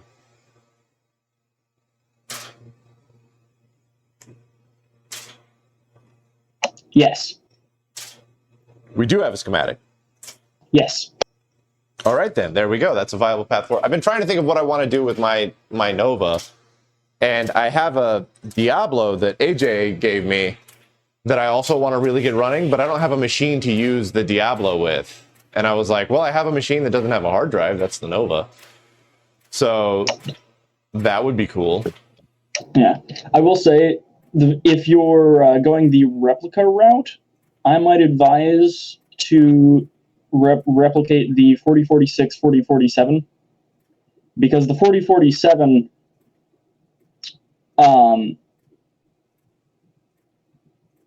as far as I can tell, the only reasons it's in a separate box are so that you can have two computers using the same drive, and because the actual box contains the power supply. Like, it's just a power supply for a Diablo with like a 5-volt rail, and then just a Nova card. Like, it's the same exact dimensions as the cards that go into a Nova. There's just one slot for it. Okay. So what all's on the 4047 then? Like, if we're not planning on running 2 drives, could we not just effectively bypass that box? Not quite. There's like some buffers and a bit of logic, but if you're making a replica and you don't want to use 2 Nova computers, you could put the 4047 logic on the same board as the replica 4046 that you're stuffing into the Nova. You're just going to have to run the lines a bit differently because, you know, the lines coming out of the back plane of the Nova from the 4046 to go to the 4047 are not the same lines that go out of the 4047 to the Diablo drive. Okay. But yeah, the 4047 can do 2 Diablo drives, well, 2 Diablo 31s or 1 Diablo 33, which is just 2 Diablo 31s stacked on top of each other, possibly in a trench coat. But and the 4049 can do 4. Both of them can be used with 2 Nova computers. So you can have a multi-processor system running with these drives, and that's like totally supported, which is really cool. But also unnecessary if you don't have 2 Novae. Yeah, the unnecessary stuff's got to go. I mean, this is pretty far in the future. This is like after the Data 620 is doing something reliably. But it was just something I was thinking about. Like, I really want to do something with that Diablo, and I don't know. I don't have a good machine to put it with. Yeah, the reason I might recommend at least the 4047 and 4046 over the DCC controller is that the programmer's model is different between them. So like they're not software compatible. Oh, okay. So if you wanted to use any pre-existing software, there's probably going to be comparatively little. Not probably. There is definitely comparatively little available for the DCC controller than for the DG controllers. I mean, is there much in the way of like hard drive based software for a Nova 1200 anyways? There's Nova DOS, original DOS. Okay. Which is an operating system. All right. I think RDOS supports it as well, which is the like somewhat later operating system that's a little bit more advanced and is generally what you hear about when hearing about disk operating systems for Data General Nova and Eclipse sorts of things. Well, I think RDOS, isn't that what Shelby's running on the Micronova? Almost certainly. Okay. Unless he's running the other DOS, which is diskette operating system, which runs off of floppy disk instead of hard disk. Well, his Micronova is booting off of a floppy, but he has to sysgen it to use a floppy. Interesting. Okay. I think you. So I think it is RDOS that he's sysgenning to boot from a floppy. Okay. It's been a while since I watched those streams. I didn't know he'd gotten that far.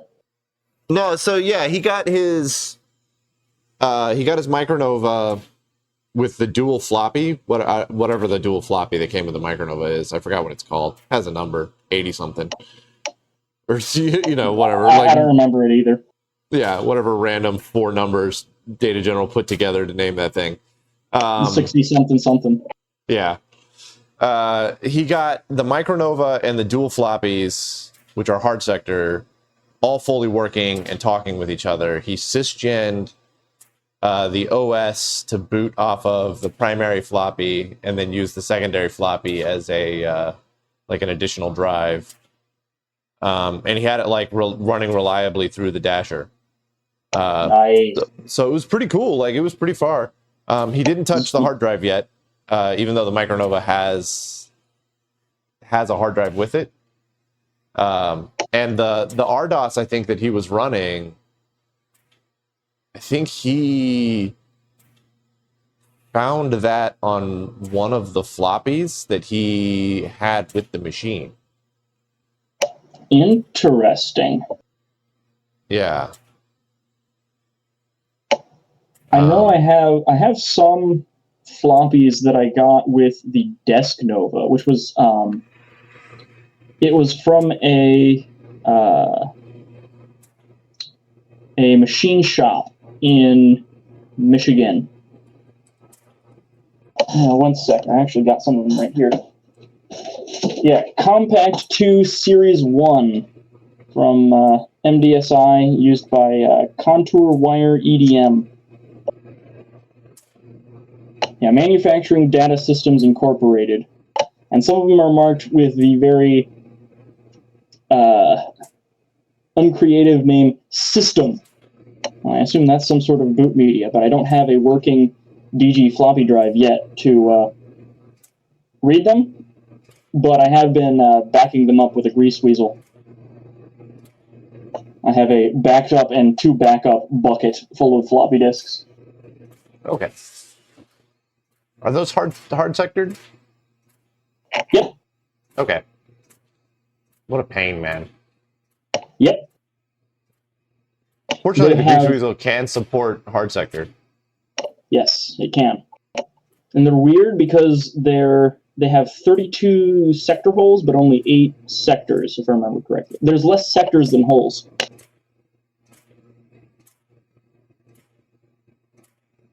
That's interesting. So they're just... All right. Guess they're wasting time. Let's see here. So he says he's got a little note on his wiki that says the disk that came with the machine closely resembles DG-DOS, but it's not a complete system. So he thinks it's just a simple little bootstrap to either initialize a new disk or bootstrap the hard drive. Okay. I might see if I could get some floppy images off him, because all the stuff for that sort of thing on Novas Are Forever is in 9-track tape format, and I also don't have a working 9-track tape drive. Yeah. I wish, because we talked a bit about this with Shelby as well. He ran into the exact same problem. He was like, Novas Are Forever is great, but everything's in 9-track, and I don't have a 9-track. And so I wish there was some way that we could convert that 9-track data to floppy or whatever, right? I mean, there are like disk images, but they're for hard drives, I think. I don't know if there are any floppy images for any of the Nova OSs available. Not on Novas Are Forever.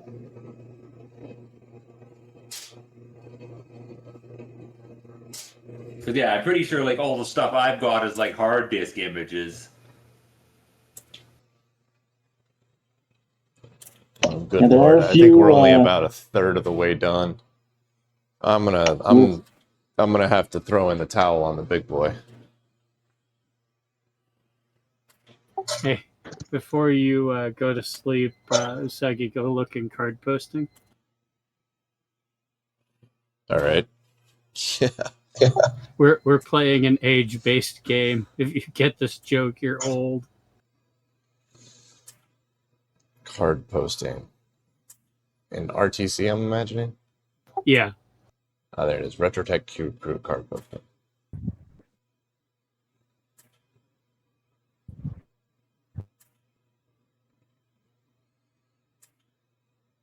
Jules in Chicago.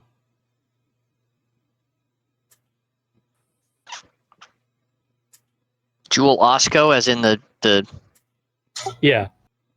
Yeah, that's one of those regional things that every time I see one of those, I'm like, what do they sell there? Because we don't have them around here. It's a drugstore. I've never heard of Jules. Jewel Osco. I thought it was a grocery store. That was my guess. I've seen. Yeah, that's what I thought too. Wasn't it actually at one point? I don't know. Yeah. Yeah, I thought it was a grocery store for some reason. I saw Osco Drug at a number of grocery stores in northwest Montana a long time ago. Oh. Yeah, we're about a third of the way through at midnight. I think it's probably going to take another 2 hours to finish this one off. So I'm going to halt it here. I'm also, like, starting to sweat profusely. It's getting hot in here. Yeah, if But- it's too hot for you, it's probably too hot for the machine. Yeah, it did very successfully do this Mandelbrot, which looks awesome. And when we've got it at Bob's, at System Source, that'll be a Very great nice. one. Fire it up, just let it do the big fat Mandelbrot for 4 hours or whatever. Yep. And now that you know that you can do it, you can also reproduce it at will. Yep. Yeah. Like the tape is going to go up to Bob's, so. Yeah. Question. Yep. When is that open house scheduled for, or is that not yet set in stone? Not yet set in stone. When I asked Ryan about it, he was thinking that he wanted to kind of wait until early next year, just because they've got so much stuff going on for the rest of this year. Gotcha. Okay. Makes sense. Yeah, I'm going up there early. Like, I'm going up there probably the week after next. I'm going to talk to Ryan tomorrow and see when he's planning on getting back. Because I want to be there. I want to be there just after they unload it and get it in place. I want to be at System Source so that we can plug it in, make sure everything's functional, get it up and running, burn it in across a whole day in a place that has a much more thermally stable atmosphere. And then that way I can confidently hand it off to Bob and say, this machine is yours. It works. You've been here all day with us. You know how to operate it. You can now demonstrate it for people before the open house if somebody wants to come see it.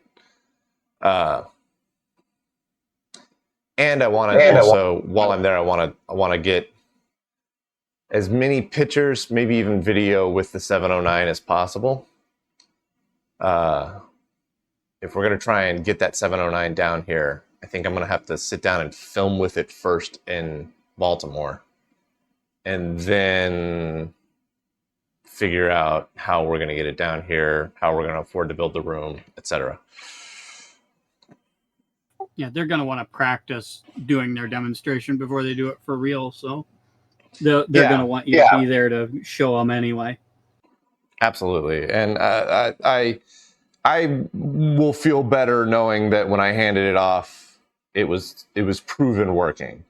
Because I'm expecting things to rattle loose, things to not behave correctly once it's there. And so Lloyd is going to come up with me, and we're going to have all of our documentation with us, and we're just going to make sure that everything's seated and then bring the machine up as if though it doesn't work and start troubleshooting whatever doesn't function from there. If we're lucky, it'll just go. If we're unlucky, we're going to have to troubleshoot some stuff. Yeah, just don't forget your card tester. Yeah. So I'm going to take the card tester with me, but I'm going to take it in my luggage when I fly up, and I'm going to bring it back with me because I need it on the other machine. Bob, I think, has another one of those up there, but it doesn't have the 35-volt boost converter in it that one does. So Bob has another card tester. It hasn't been modified to run off of 4 AA's yet. Well, the other problem is you have no idea if his works or not. It would really suck to get up there, find a card that's being weird, and then find out hours later that his board tester is no good. Yeah. There's not a whole lot that can go wrong in those things, except for like bad solder joints, but yeah. Yeah, sorry, Thermal Dragon, I'm going to bed.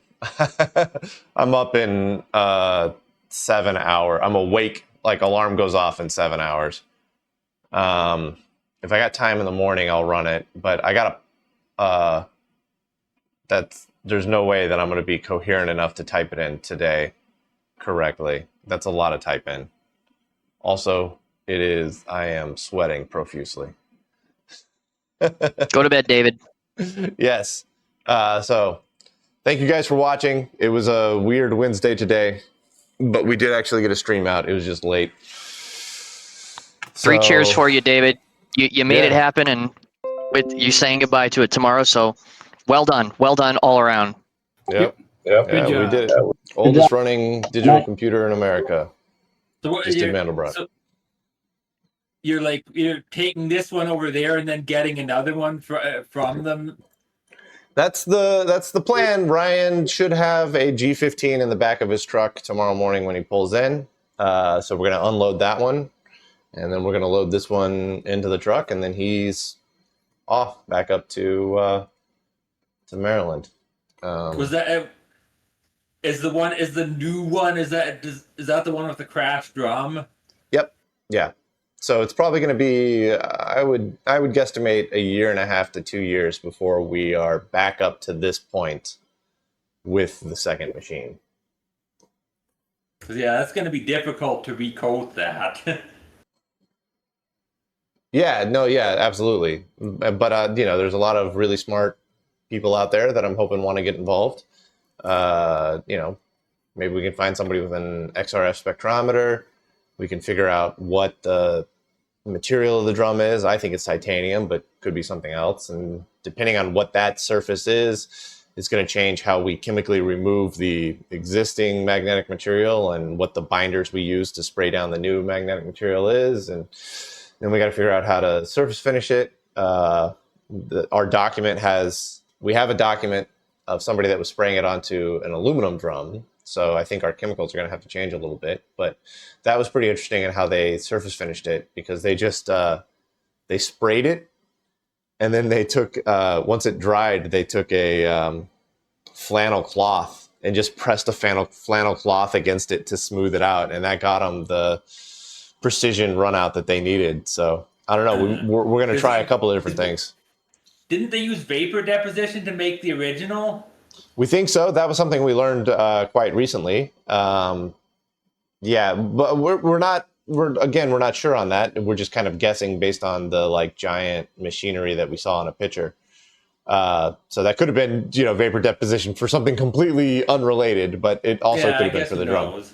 Yeah. But I don't have a good way to do vapor deposition on something, that big. It's just not who knows if spray coating is going to be precise enough. Well, yeah, that's what we're going to find out. That's a test that we're going to do. We're gonna chemically strip it. We'll measure the run out after it's been stripped, so that way we can see how precise the drum actually is, and then we'll spray coat it, and measure the run out, and then we'll try to surface finish it and measure the run out. I mean, the reason I'm saying that this is going to take 2 years is because I'm not in a rush to recoat the drum. I want to try different methods, working my way up to start with if you're a hobbyist in a garage with mid-range tools. We're not talking professional grade stuff, but we're also not talking amateur grade stuff, middle of the road tools. Could you do this, right? We try it. This is how far away we are. This is how tight their tolerances were in 1950s. You really do need professional grade stuff even today to get to it. So then we'll upgrade to the next level, and then we'll upgrade to the next level, and then we'll upgrade to the next level until we finally get there. But the whole point of that is going to be the journey of it, not the end product. We already have the end product right here. But the journey of the drum recoat is what I really want to go slow and spend time on. At least the heads are fixed rather than flying, so with that, it's not quite as sensitive as. It would be better if they were flying, actually. Oh, because, would it actually be? Yeah, if they were flying, then I guess then it would. the run out. I guess. Yeah, so. the run out wouldn't have to be as precise. So the heads can float because they ride on a cushion of air, right? So if the surface moves a little bit, the head will float on that cushion of air and move with the head or move with the drum. But because they're locked in place, if the drum has run out, you either crash or you get bit errors. We were looking at this a couple of weeks ago, but AJ's got a video of a Diablo 31 spinning up with massive run out, like wobbling by like millimeters at the edge, and the head just kind of just chilling, just flying over that, taking it in stride. So like, I thought maybe it would. Yeah, I didn't realize that the tolerances were, or that it could tolerate like that much. Yeah, so the fly height on floating heads like that is really, really low, right? But because they float, they can move up and down with the disc. Now, the fly height on the drum is quite large. It's 1/1000th of an inch. But because the heads are locked, that means that the drum run out has to be, I would say, less than 5/10,000ths of an inch or something like that. I think I used those terms correctly. 0.0005 of an inch is what our run out can be. It has to be less than that, I would say. I guess, yeah. I guess it doesn't make it. Yeah, if you have like imperfections, like dust particles or something getting into the coating, that I guess like that I would think, even if it were flying. Well, I guess it wouldn't make a difference. I guess if it's flying or fixed. Well, yeah. So I mean, if it's fixed, like dust particles is a crash right there. Bam. Yeah. Dust particles are too big. But even just like a slightly imperfect coating can give you run out greater than 5/10,000ths of an inch. Because it's like 0.001 inches is how big of a distance we have between the head and the surface. So if that surface gets closer than 0.0005 of an inch to the head, you're risking a crash. And if it gets further away than that, you're risking, bit errors and bit loss. And if it's inconsistent, because the drum is rotating, you can have one portion of the drum that has nice strong magnetic reading and another portion of the drum that has like bit errors happening all the time because the surface gets too far away and it doesn't pick up the magnetic flux very well. And so like the run out has to be exceedingly precise. And this is something that I've tried so hard to explain multiple times to people that have made suggestions for how to recoat the drum. The number one suggestion that I've heard from probably 50 different people is, just wrap the drum in magnetic tape. And it's just like that's not going to work. Like I get the sentiment, like I get the idea, right? Like it makes sense in your head. Like you need a magnetic surface on there. Magnetic tape is ubiquitous. Wrap it on it. But there's no way to get that magnetic tape secured to the surface of the drum and keep the run out at the precise level that it has to be. Also, then you've got like ridges of magnetic tape, and you've got like it's just it's going to be a bit of a nightmare. It has to be coated. In coating, like spray coating a magnetic material or vapor deposition on a magnetic material, is something that even today, 70 years later, is still very hard for a hobbyist. It's doable, but it's not easy. And that's what that journey of like, this is the actual skill set that you need. This is the actual tooling that you need in order to do this is what I want to document, because there's a lot of ideas about how to do this. There's a lot of people saying, just do this, just do that. You should totally do this. But the truth is that nobody's done this for 50 years. Maybe even longer. Yeah, possibly longer than that. Speaking of you should do this, I forget if I told you about this or not, but have you heard of a Mayer rod? I have not. So this is a way of applying thin coatings as thin as 6 micrometers, which is 25 mils. You can essentially, you take a rod of metal or anything, and you wrap it with super thin wire and uniformly, like you're making a Tesla coil almost. Yeah, I know what you're talking about. Yes. Yes. So we might try that as well. And as opposed to wrapping it with wire, we might machine the grooves in it as opposed to wrapping, because the point of wrapping it with wire is that you want that groove bump, right? But I've got a lathe. It's the zip. I don't know if you could get as good a uniform a groove with a lathe as you could with I mean, we're talking like way thinner than wire wrap wire. But what you could do, if you get higher up in the levels, you could go to an EDM machine, maybe running off a Nova like Niewitz's was, and machine grooves with that, because we're talking really thin grooves. Okay. Yeah, we're gonna look into that idea as well, because I like that concept too. The hard part here is the jig. No matter what we make, you got to build a jig. Even for spray coating, we're gonna need a jig. Yeah, the winding stuff you could do, definitely use the lathe to make a jig where you're winding something with a thin wire. And you can actually buy that stuff cheap on Amazon and eBay now, thanks to vapes and tattoo machines. But for some of the other stuff, I mean, you could do almost anything at home with coating. Powder coating is one of the ones that always blows me away. You just need an old oven and an electrostatic gun. I don't think there's magnetic powder coat, though, unfortunately. Yeah, because the whole point of powder coating is that you have differing differing magnetic fields that is pulling the coating onto the surface, but the coating is now magnetic. Yeah. If it's static, it would have to be an insulator. Whatever material, A, it's got to be powder, and B, it's got to be an insulator, which kind of kills it.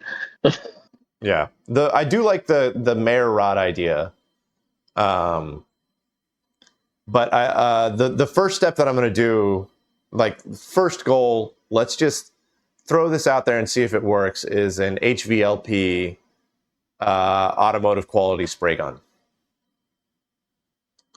Yeah, I mean, I totally agree with the whole premise you have of starting simple and proving how much it really needs to get done.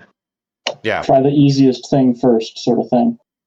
Yeah, and it'll be interesting to see, this is a high class automotive paint gun that creates very good paint jobs on cars.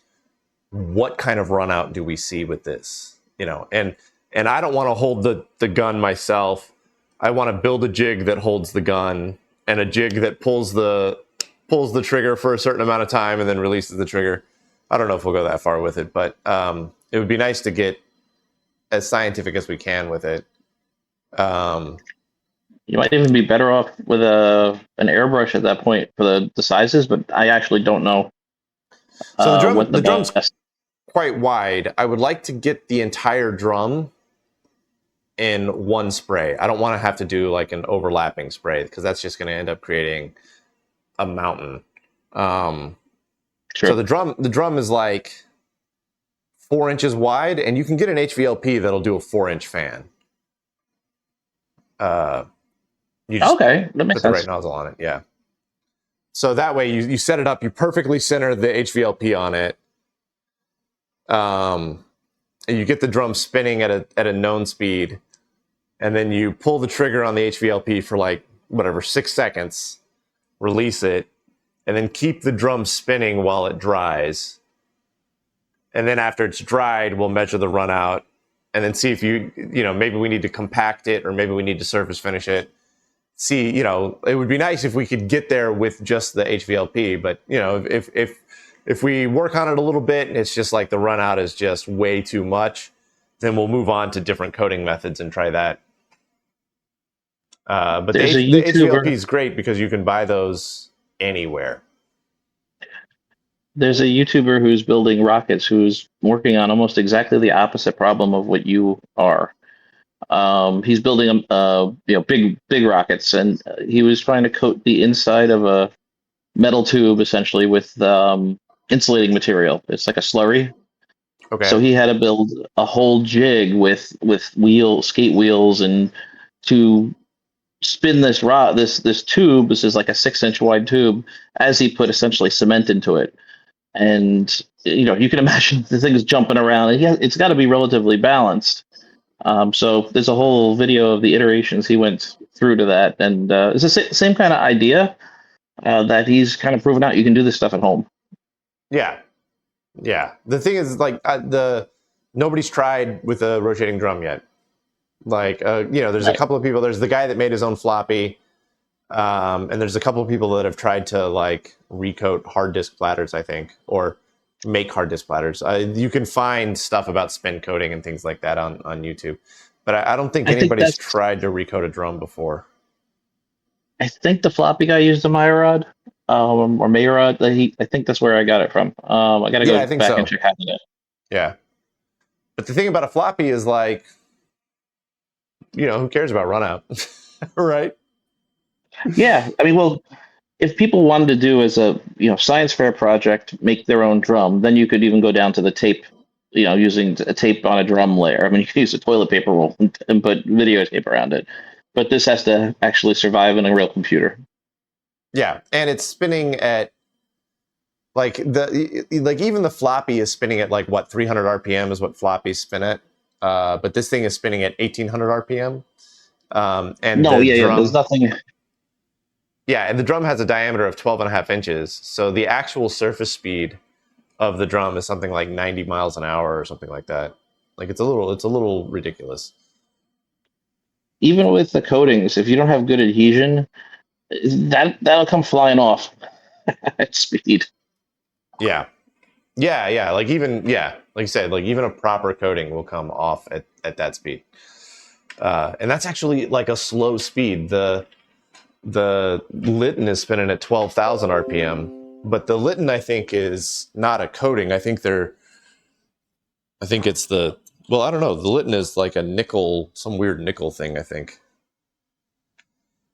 Yeah. Either way, it's bedtime for me. I'm going to say goodnight to the Twitch people. Take it easy, guys. We'll see you next time.